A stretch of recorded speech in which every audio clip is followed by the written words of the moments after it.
Welcome to Darkwater Rising. In this file, we're going to be reading Chapter 6 together, so please have your book out and open to page 45. Chapter 6. Once Henry stopped talking and started working, I could see why Mr. Farrell put up with his thoughtless remarks. He was a good carpenter. We finished the outside stairs and the balustrade that ran up and around the gallery. Then Mr. Farrell put us to trimming windows. When the sun finally sank behind the trees, we packed up our tools and started for home. Henry lived to the east on Avenue Q, not far from Mr. Farrell, so the two left together. Josiah struck out for the beach, and rather than take my morning route alone, I decided to walk with him. His long strides had taken him 3 full blocks before I caught up with him. "Hope you don't mind the company," I said, breathing hard. "No, sir, don't mind." He gave me a quick glance, dropped a half pace behind, then turned his attention back to the ground he was covering. "You going far?" "No, sir, not far." He didn't seem too fond of talking, but I'd admired his work more than once today, and I told him so. He'd anticipated Mr. Farrell's every move, made quick work of figuring and marking his cuts, and I'd never seen anyone saw through boards the way he had.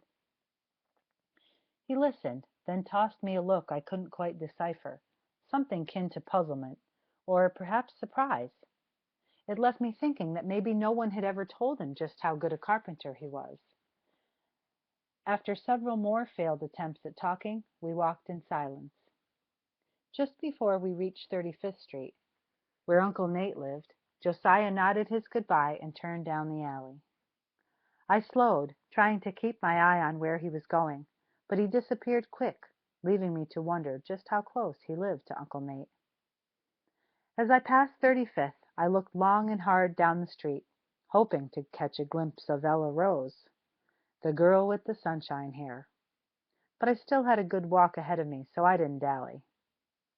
When I got home, I saw Matt, Lucas, and Kate at the Masons' house next door eating melon with Kearney Jr. and Francesca.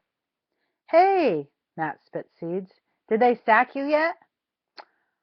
"Aw, they ain't gonna kick Seth off that job, Matt." Lucas grinned at me. "He's almost good as Papa." Kate dropped her rind and jumped into my arms. "Where you been, Seth?" she asked, her breath sweet from the melon. "I waited and waited." I pulled her sticky fingers from my neck and let her slide back to the ground. "Come on, Kate," I said, ignoring the boys. "You need cleaning up."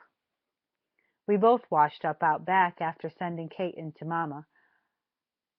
I took the back stairs to the kitchen. Supper was long over, but Mama had left me a plate in the oven. I poured myself a glass of milk, and while I wolfed down my meal, Papa came in with a newspaper tucked under his arm and a cup in his hand. "How'd it go?" he asked, reaching for the coffee pot at the back of the stove. I swallowed a mouthful of potato. "Good, Papa, very good. And you?" He swished the pot, gauging its contents. "The same." He managed to fill his cup half full, gave me a slight smile, and headed back to the parlor to read his paper. Like always, I wondered what was behind his smile. Was he proud that I'd done a man's work today, or just glad that I was saving toward college? It was different with Mr. Farrell. "Good work, Seth," he'd said, and that wide, gapped grin of his told me that he meant it. I couldn't remember ever hearing Papa say words like that. Not to me. Not to any of us. An unexpected bitterness welled in my throat. I swallowed hard, jerked up my dirty dishes, and slid them into the sink. After washing up, I stepped outside onto the east gallery. In the distance, I heard the lulling sound of surf rolling onto the beach. With the sky so clear, surely there wouldn't be any thunderstorms tonight. I stretched already, feeling the achy tightness that 12 hours labor brings you when you're not used to it.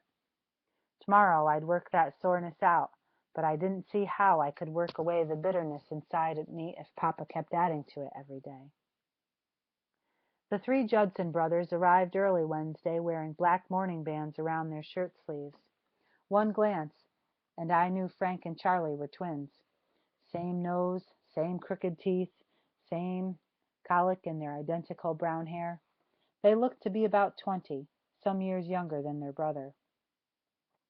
Zachary Judson already had the markings of a working carpenter, that leathery brown skin with the tiny hatch lines that would eventually deepen, like mud cracking under a scorching sun. I'd seen it happen to Papa and knew that it was in my future as well. Mr. Farrell Mr. Farrell introduced me to the Judson boys, and after I'd offered my condolences, he put me and Josiah to work with Zach. I liked Zach right off, and I think Josiah did too. The man didn't say much, but when he did, I heard a slow easiness behind his words. I followed on his heels all morning, doing whatever he asked, but always watching. There was something almost mystifying in the way he rested saw and nail against lumber, just for a second, like he was listening, like the wood had whispered something to him I couldn't quite hear. After our noon meal, I began to notice a connection between the three of us, an invisible rhythm that bound us one to the other. We danced to music only we could hear. One set of hands, a single purpose. I was startled later to see the sun sinking below the tree line. Like chickens picking off June bugs, we'd finished one job after another, and the hours had disappeared clean and without notice. I looked back, surprised at what we'd accomplished. I think Mr. Farrell was, too. "Well, I swan," he said, pushing his straw hat back off his forehead, "if you three don't make a dang good team." He walked off with a grin on his face, shaking his head. "Bright and early tomorrow, boys," he hollered over his shoulder. "Bright and early." I helped put away the lumber and tools, then said my goodbyes. Zach nodded and headed north with his brothers. They'd said very little about themselves, but Henry had already told me about their mama passing last summer. And now their daddy was gone too, leaving Zach with 8 younger brothers and sisters to worry over. Curious about where he lived, I watched him till he turned east on Avenue P, then hurried after Josiah. He'd already lit out for the beach like yesterday. This time I didn't talk much, at least not at first. I didn't have any idea where Josiah's thoughts were, but mine were a jumble of captured moments that played and replayed in my head. And all of them had to do with Zach and the way he worked. But even so, it wasn't long before I remembered that I still didn't know anything about him. Like yesterday, he'd been keeping a half pace behind me, which made talking difficult, so I slowed down and matched my steps with his. Confusion flickered across his face, and I saw a definite hesitation in his gait, but he kept to my pace. "I was wondering," I said to him, "do you live with your parents?" "No, sir. I lives with my granddaddy." "Just the two of you?" "Yes, sir." "Oh." He never raised his eyes to look at me. "Well, I noticed that you turned down the alley behind my uncle's house yesterday. Maybe you know him, Nathan Braden?" He tossed me a quick glance. "Yes, sir, I knows Mr. Braden. My granddaddy works for him."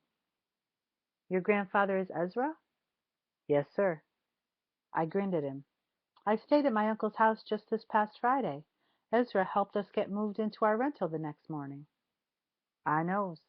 Saturday was my first work day or I would 'a' hipped. It were Mr. Braden that got me my job." I laughed. "He got me my job, too."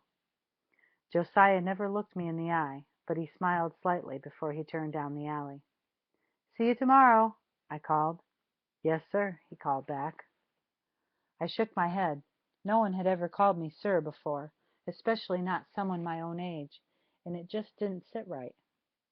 I shot a quick glance down 35th Street, and when I didn't see Ella Rose, I let my thoughts turn back to work, back to those frozen moments in my head, back to that thing that had passed from Zach right into me. I'd felt it wake, something inside me, and I think Josiah did too. A quiet something that had always been waiting in my hands and suspended in my every word to Papa. Today, it shot right through me, lighting me up like the electrical current that lit the city, bridging each of us to our work and to one another. twilight soft one minute, then strong enough to light the whole world the next.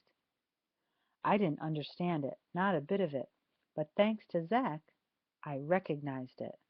I'd glimpsed it before, this undercurrent that had been sleeping in me ever since I could remember. Now, if I could only bring it to life, make it shine in me the way it did in Zack, then Papa would know. He'd see I was a true carpenter and that I could never be anything else.